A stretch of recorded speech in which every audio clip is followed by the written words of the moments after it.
Friday. Na-admit ako. Isang ordinary yung araw yon, pero alam ko, ito ang magiging simula ng pinakamahalagang desisyon ng buhay ko. Habang tine-check ng nurse ang ECG ko, bigla siyang napatingin sa akin. "Sir, may sakit ka ba sa puso?" Sumagot ako, "May ka ba?" "Wala. Bakit po?" At doon ko narinig ang mga salitang hindi ko inaasahan. "Irregular daw ang heartbeat mo ayon dito sa ECG. Pero huwag kang mag-alala. Papalam ko ito sa doktor." Sa simpleng sandaling yon, syempre may konting kaba. Hindi dahil sa takot mamatay. Hindi ako takot mamatay. Kundi dahil baka hindi matuloy ang plano kong magbigay ng buhay.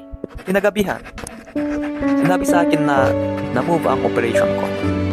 Mula Saturday, naging Sunday. Isang araw na dagdag paghihintay. Isang araw na mas maraming oras para mag-isip. Pero higit sa lahat, isang araw para mas patibayin pa ang loob ko. Kinabukasan, come and go ang mga nurse at mga doctors.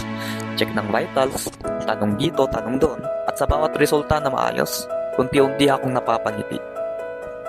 Hanggang sa dumating ang cardiologist, tahimik kong hinintay ang sasabihin niya. Pagkatapos ng ilang sandali, maayos ang puso mo. Cleared ka ta. Parang may biglang gumaan. Parang may bumulong sa akin. Yes. Tuloy na. Pinapirma ako ng waiver. At sa simpleng pirma na yon, pinirmahan ko ang isang desisyon na hindi ko na mababawi habang buhay. Kinahapunan, dumating ang anesthesiologist. Ipinaliwanag niya kung paano nila ako patutulugin, kung paano nila haharapin ang sakit, at kung paano nila ako ibabalik. At doon ko na-realize, bukas na talaga. Pagkatapos niya, pumasok na naman ang kidney doctor. Ipinaliwanag niya kung paano nila kukunin ang kidney ko at kung paano nila ito ililipat sa taong nangangailangan. Habang nagsasalita siya, hindi ko na maiwasang mapaisip. Parte ng katawan ko, mawawala sa akin. Pero magiging dahilan ito para mabuhay ang iba. At nung minarkahan ng assistant ang kaliwang tagiliran ko ng isang malaking X, doon ko tuluyang naramdaman. Ito na. Kaya nung gabing yon, kumain ako. Hindi lang bilang pagkain, kundi bilang paalam. Paalam sa pagiging buo. Paalam sa dating ako. Naligo ako. Nag-ayos. Dahil alam kong kinabukasan, hindi na ako makakakilos ng ganoon kadali. Kinabit ang IV sa kamay ko. At sa unang pagkakataon, hindi ako natakot. Natulog ako na may kapayapaan. Dahil alam kong ang gagawin ko ay para sa buhay. Maaga akong nagising kinabukasan. Hindi dahil ginising ako, kundi dahil handa na ako. Nakita ko ang gown. Isinuot ko ito na parang armor.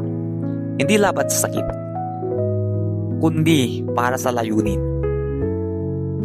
Sinakay ako sa wheelchair at habang papunta sa operating room, tawanan kami. O natatawa kami dahil minsan, ang tapang. Nakikita sa ngiti kahit alam mong may sakit na darating. Pagdating sa operating room, pinahiga ako. Maliit na kama, maliit na paligid, at mga ilaw na parang sumisilip sa kaluluwa. Gising pa ako habang tinuturukan ng anesthesia. Ramdam ko ang sakit. Ramdam ko ang pagpasok ng kung anong mahaba sa katawan ko. Pero tiniis ko. Dahil alam kong ang sakit na yon, may katumbas na buhay. At pagkatapos ng ilang minuto, biglang tumigil ang lahat. Parang nag-pause ang mundo. Parang may pinindot na stop sa buhay ko. At nang magising ako, may narinig akong boses. Masaya. Puno ng galak. Congratulations! Ang ganda ng kidney mo. Sa simpleng salitang yon, kahit masakit, napangiti ako. Dahil doon ko na-realize, may isang taong nabigyan ng panibagong pag-asa. Mula sa araw na yon, alam kong iba na ako.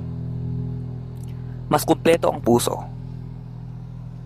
Mas malinaw ang purpose. Ilang oras pa ang lumipas at inilipat na ako sa room ko. Masakit? Mabigat? Pero bawat kirot, paalala na may buhay na naisalba.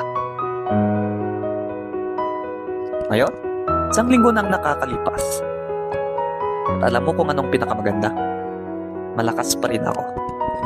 Ayon sa mga check-ups ko, sa mga labs, gumagana ang nag-isa kong kidney at ginagawa nito ang trabaho ng dalawa. Ibig sabihin, hindi ka mababawasan kapag nagbibigay ka. Mas lalo ka lang nagiging buo. Kaya kung ikaw ay nagkikinig ngayon at nakaabot ka sa puntong ito, maaaring ikaw ay may gininto ang puso. Hindi ko hinihingi na gawin mo ang ginawa ko, pero hinihiling ko na buksan mo ang isip mo at ang puso mo. Dahil ang kidney transplant, hindi ito nakakatakot, hindi nakamamatay. Ito ay pag-asa. Ito ay pangalawang buhay. Ito ay pagmamahal na hindi kayang sukatin. At kung sakaling dumating ang araw na ikaw ay tawagin, sana maalala mo ang kwentong ito. Sana maalala mo ako. Dahil minsan, ang pagiging bayani, hindi kailangan ng cake. Minsan, isang desisyon lang, isang tapak, isang puso. At kung gusto mong mas marami pang makarinig sa kwentong ito, humihingi ako ng simpleng favor sa'yo. Mag-subscribe ka, mag-like, at ibahagi mo ito. Hindi para sa akin, kundi para sa taong naghihintay ng himala. Ako si Ken, at masasabi ko, love sometimes demands a price. Sa akin, isang kidney, pero buo ang buhay.